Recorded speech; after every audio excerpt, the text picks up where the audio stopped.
Welcome to another Explainer.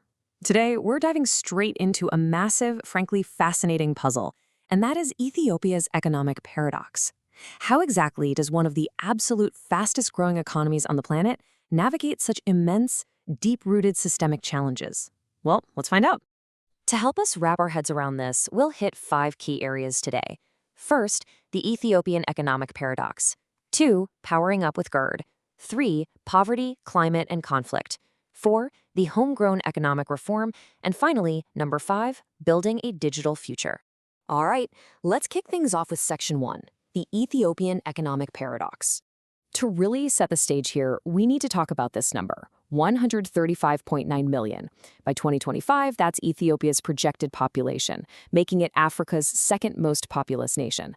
Now, on one hand, having a population that massive gives you this incredible dynamic workforce. But, on the flip side, it creates this intense, relentless pressure on the government. They literally have to generate roughly 2 million new jobs every single year just to absorb the young people entering the labor market. And honestly, the data here perfectly illustrates the paradox we're talking about. Prime Minister Abiy expects a staggering 10.2% GDP growth this fiscal year. By any global standard, that is explosive. It makes Ethiopia one of sub-Saharan Africa's fastest-growing economies. But then you look at the average income per capita, and it remains deeply impoverished at just $979.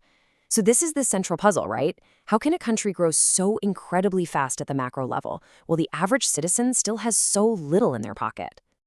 Moving on to section 2, powering up with GERD.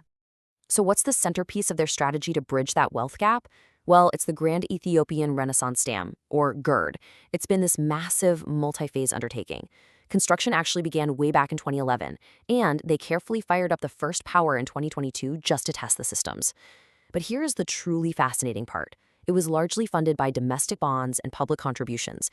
Ethiopia did this very intentionally so they could maintain strategic control and avoid external conditions, and they're finally reaching full official inauguration in September 2025. And guys, the sheer scale of this thing is mind-boggling. It's officially Africa's largest hydropower project. Sitting right on the Blue Nile, the main wall is 1,800 meters long and 170 meters high. It holds back a 74 billion cubic meter reservoir. With 13 turbines and an installed capacity of over 5,000 megawatts, it's designed to completely wipe out domestic power shortages. Plus, it displaces over 1.3 million tons of CO2 annually, and the long-term goal is to actually export energy to neighbors like Kenya, Sudan, Djibouti, and Tanzania. Now, obviously, a project of this magnitude doesn't happen in a vacuum. Geopolitically, it's complex. For Ethiopia, this dam is absolutely vital for national energy security, regional development, and regulating river flows. However, downstream neighbors have very serious unresolved concerns. Egypt relies heavily on the Nile for its agriculture, and Sudan is deeply concerned about downstream water security and exactly how the reservoir is filled. It's one of those tough situations where a nation's right to development directly intersects with regional water security, so it requires constant, delicate diplomacy. Okay, let's dive into section 3, poverty, climate, and conflict. Because despite that soaring GDP growth we saw a minute ago, massive dams aren't silver bullets. A recent World Bank study actually forecasts a pretty stark reality. Poverty could rise to 43% by 2025. That's up from 33% back in 2016. And keep in mind, we are measuring poverty here at a very low bar of just $3 a day. It really shows that the benefits of their old state-led development model simply weren't trickling down to create sustainable jobs for everyday people. And compounding that economic pressure is the looming threat of climate change.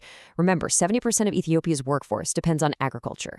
The World Bank notes that climate shocks could wipe out 1 to 1.5% of the GDP annually right now, and that could literally skyrocket to 5% by the 2040s. When your economy relies that heavily on rain-fed agriculture, droughts and wild weather aren't just environmental issues, right? They're direct threats to national stability. Then you add in the devastating impacts of the Tigray conflict, which displaced 3 million people and left the country looking at a staggering $20 billion in reconstruction needs. Today, you still have 15 million citizens reliant on food aid. And when a sovereign debt default hit in 2023, meaning the country basically couldn't pay its international bills, it became painfully abundantly clear that Ethiopia's old economic model had completely reached its breaking point. Which brings us to section 4, the homegrown economic reform.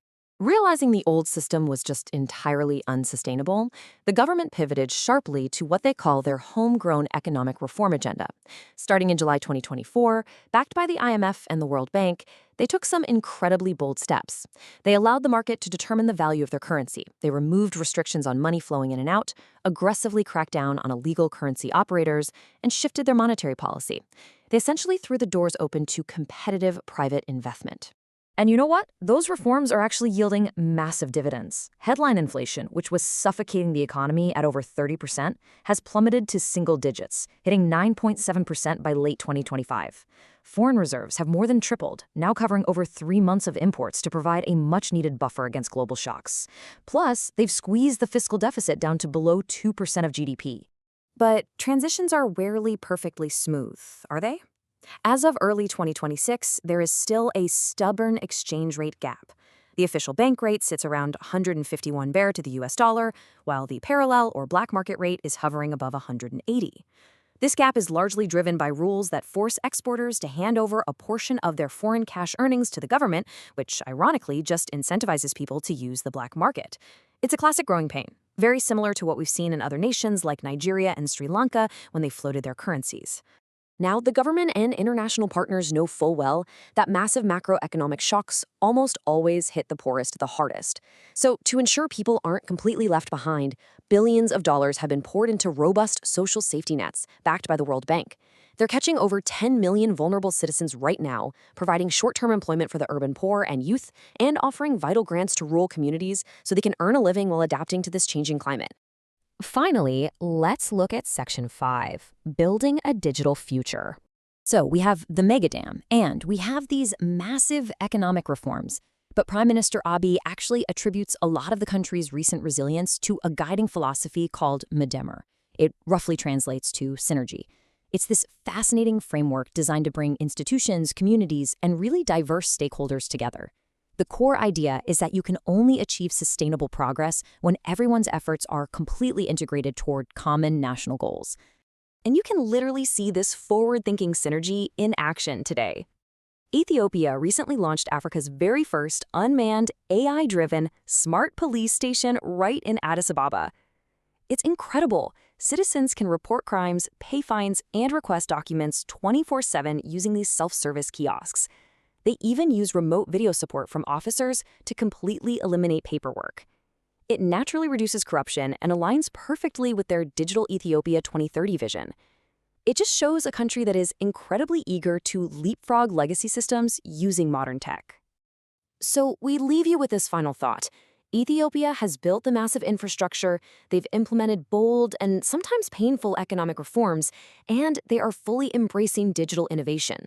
The foundation is definitely there, but the true transformation, that is just beginning. Can they actually sustain these reforms long enough to bridge the massive gap between that soaring top-line wealth and the daily economic reality of their 135 million citizens? We'll just have to wait and see.